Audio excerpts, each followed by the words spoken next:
une vidéo en aparté sur l'attachement à nos idées. Je vais vous parler de quelque chose qu'a partagé Bob Anderson, qu'il avait été, lors de l'écriture de son livre, le deuxième livre Scaling Leadership, qui est un livre plus succinct, plus court, qui est fait pour justement permettre à une audience plus large de lire, de permettre d'atteindre certaines personnes, des managers qui n'ont pas le temps de lire le livre épais Mastering Leadership, qui est plus touffu. Bon, forcément, il y a des choses à enlever, il y a des choses on ne peut pas parler de tout.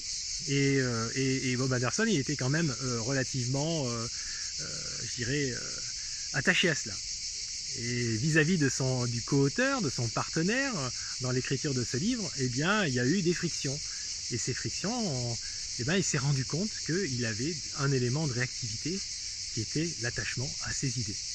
L'attachement aux idées, on peut en avoir des manifestations différentes à chaque fois. Moi, par exemple, j'aime bien faire plaisir aux gens. J'aime bien séduire un petit peu, j'aime bien... voilà, et j'aime bien aussi, mais vraiment purement faire plaisir aux autres, parce que ça me fait aussi plaisir. C'est aussi une manière de réagir par rapport à, de vouloir avoir toujours raison, d'attachement aux idées que je véhicule.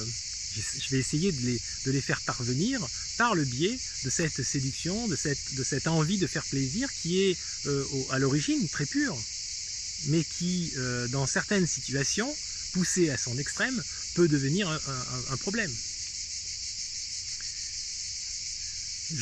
On pourrait imaginer quelqu'un aussi qui est très ambitieux par rapport à un projet qui est en train de se lancer dans son entreprise. Cette ambition, il a envie de le pousser, il a envie de pousser je dirais la réalisation de ce projet.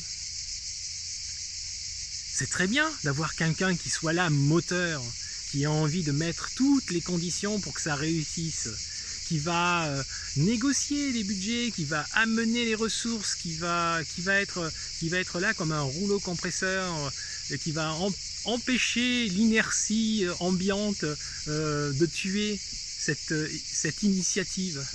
Mais là derrière, il se pourrait qu'il soit lui aussi sujet à un attachement très fort, qui le fasse réagir par une énergie trop importante qui gêne le reste, qui gêne la réalisation du projet, qui soit un frein, parce que son énergie finit par créer la résistance autour de lui.